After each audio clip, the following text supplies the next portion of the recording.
AB. Vajpayee പ്രധാനമന്ത്രിയായിരുന്ന സമയത്ത് വരവേൽപ്പ് സിനിമയെക്കുറിച്ച് സൂചിപ്പിച്ചുകൊണ്ട് ഒരു പ്രസംഗം നടത്തിയിരുന്നു. കേരളത്തിൽ എന്തുകൊണ്ട് നല്ല വ്യവസായങ്ങൾ വരുന്നില്ല എന്നതിൽ വരവേൽപ്പ് സിനിമയെക്കുറിച്ച് പറഞ്ഞുകൊണ്ടൊരു പ്രസംഗം. ഗ്ലോബൽ ഇൻവെസ്റ്റേഴ്സ് മീറ്റിന്റെ ഭാഗമായിട്ടാണ് അദ്ദേഹം കേരളത്തിൽ എത്തിയത്. കേരളത്തിലെ നിക്ഷേപക കൾച്ചറിനെ കുറിച്ചായിരുന്നു അദ്ദേഹം സംസാരിച്ചു കൊണ്ടിരുന്നത്. ഇതിനിടയിലാണ് അദ്ദേഹം ഈ സിനിമയെക്കുറിച്ച് പരാമർശം നടത്തിയത്.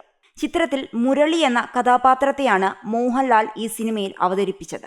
ഗൾഫിൽ നിന്നും മടങ്ങി വരുന്ന മുരളി സമ്പാദിച്ച പണം കേരളത്തിൽ ഇൻവെസ്റ്റ് ചെയ്യാൻ ശ്രമിക്കുകയും എന്നാൽ അവസാനം തൊഴിലാളി യൂണിയൻ പ്രശ്നങ്ങൾ കാരണം അദ്ദേഹം സാമ്പത്തികമായി തകർന്ന് വീണ്ടും ഗൾഫിലേക്ക് തന്നെ ജോലി തേടി മടങ്ങിപ്പോകുന്നതുമാണ് കഥ.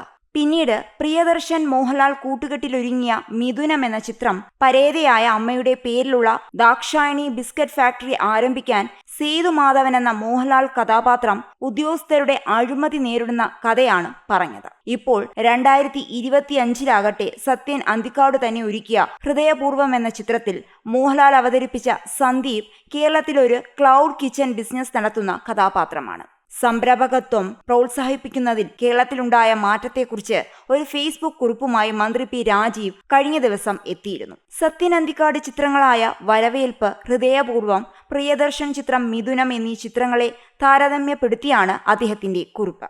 ഗൾഫ് മോട്ടോഴ്സ് എന്ന പേരിൽ ബസ് സർവീസും ദാക്ഷായണി ബിസ്ക്കറ്റ് ഫാക്ടറി എന്ന പേരിൽ സംരംഭവും തുടങ്ങാൻ ശ്രമിച്ചു പരാജയപ്പെടുന്ന മുരളി. അത് അന്നത്തെ കാലം. എന്നാൽ ഇന്ന് കാലം മാറിയെന്നും ഹൃദയപൂർവ്വത്തിലെ സന്ദീപിന്റെ ക്ലൗഡ് കിച്ചൺ നിരന്തരം മെച്ചപ്പെടുകയാണെന്നുമാണ് സംരംഭകത്വ സൗഹൃദ റാങ്കിൽ കേരളത്തിന്റെ നേട്ടമായി മന്ത്രി സമർത്ഥിക്കാൻ ശ്രമിക്കുന്നത്. അതിങ്ങനെയാണ്. 1980കളുടെ അവസാനമാണ് 7 വർഷത്തെ പ്രവാസ ജീവിതം അവസാനിപ്പിച്ച് മുരളി നാട്ടിൽ തിരിച്ചെത്തുന്നതും ഗൾഫ് മോട്ടോഴ്സ് തുടങ്ങുന്നതും. 93 സേതുമാധവൻ ദാക്ഷായണി ബിസ്ക്കറ്റ് ഫാക്ടറി തുടങ്ങാനുള്ള പ്രയത്നം ആരംഭിച്ചു.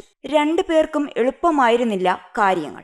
വില്ലൻ റോളിൽ പലരും ഉണ്ടായിരുന്നെങ്കിലും മുരളിയുടെ കാര്യത്തിൽ സംരംഭകത്വവുമായി ബന്ധപ്പെട്ട അടിസ്ഥാന തത്വങ്ങൾ തന്നെ പാലിക്കപ്പെടാതിരുന്നതിന്റെ പ്രശ്നമായിരുന്നു പരാജയത്തിന് പ്രധാന കാരണമെന്ന് മറ്റൊരു വായനയിൽ കാണാം. തനിക്ക് തീരെ പരിചയമില്ലാത്ത ഒരു മേഖലയിലാണ് അതുവരെ സമ്പാദിച്ച പണം അയാൾ മുടക്കുന്നത്. ബസ് സർവീസ് ബിസിനസിനെ കുറിച്ച് മാത്രമല്ല, ഏതെങ്കിലും തരത്തിലുള്ള സംരംഭത്തെക്കുറിച്ചും മുരളിക്ക് അടിസ്ഥാന ധാരണയുണ്ടായിരുന്നില്ല. ഒരു ബിസിനസ് ആരംഭിക്കുന്നതിന് മുൻപ് ആ വിഷയത്തെക്കുറിച്ച് ആവശ്യം വേണ്ട ഗൃഹപാഠം ചെയ്യാനോ പഠിക്കാനോ പരിചയം നേടാനോ തുനിയാതെ പലരുടെയും വാക്കുകൾ കേട്ടാണ് ബസ് വാങ്ങിയത് തന്നെ. ജീവനക്കാരെ നിയമിച്ചപ്പോഴും സംരംഭകത്വ പാഠങ്ങൾ പാലിച്ചില്ല.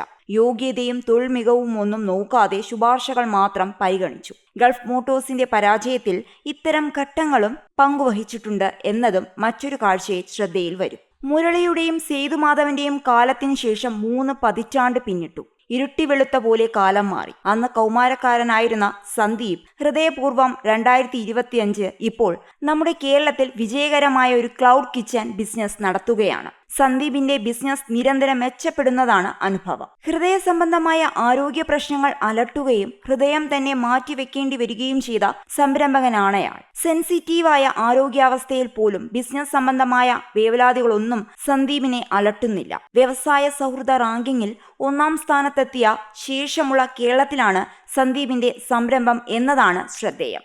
സംരംഭത്തിൽ ആദ്യ ചുവട് മുതൽ കൈപിടിച്ച് സഹായിക്കാൻ സർക്കാരുണ്ടിപ്പോൾ. മുരളിയുടെ കാലത്തില്ലാതിരുന്ന ഒട്ടേറെ സംരംഭാനുകൂല സംവിധാനങ്ങൾ ഇപ്പോഴുണ്ട്. ഏകജാലക അനുമതി, രോഗചികിത്സയ്ക്ക് ആശുപത്രി എന്ന പോലെ പ്രവർത്തിക്കുന്ന MSME ക്ലിനിക്കുകൾ, പരാതി പരിഹാരത്തിനായി മന്ത്രിതലം മുതൽ പ്രാദേശിക തലം വരെയുള്ള സൗകര്യങ്ങൾ എന്നിവയെല്ലാം അവയിൽ ചിലതു മാത്രം. സേതുവിനെ ഉപദ്രവിച്ചതുപോലുള്ള ഉദ്യോഗസ്ഥരെയൊന്നും കേരളത്തിലെവിടെയും ഇപ്പോൾ കാണാനാവില്ല.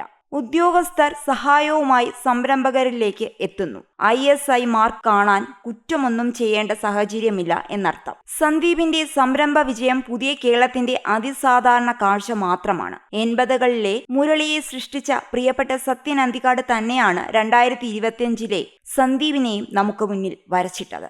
ഏറെക്കാലം കേരളത്തിലെ സംരംഭകന്റെ പ്രതീകമായി പൊതുബോധത്തെ അടക്കി ഭരിച്ച മുരളിയും സേതുവും തിരശീലയ്ക്ക് പിന്നിലേക്ക് മാറിയിരിക്കുന്നു. സന്ദീപിനെ പോലെ വിജയം കൊയ്യുന്ന സംരംഭകരാണിപ്പോൾ അരങ്ങിൽ. ഈ അനുഭവമാണ് ഏഷ്യാനെറ്റ് സംഘടിപ്പിച്ച പരിപാടിയിൽ കേരളത്തിലെ പ്രമുഖ വ്യവസായ സംരംഭകർ കഴിഞ്ഞ ദിവസം പങ്കുവച്ചത്.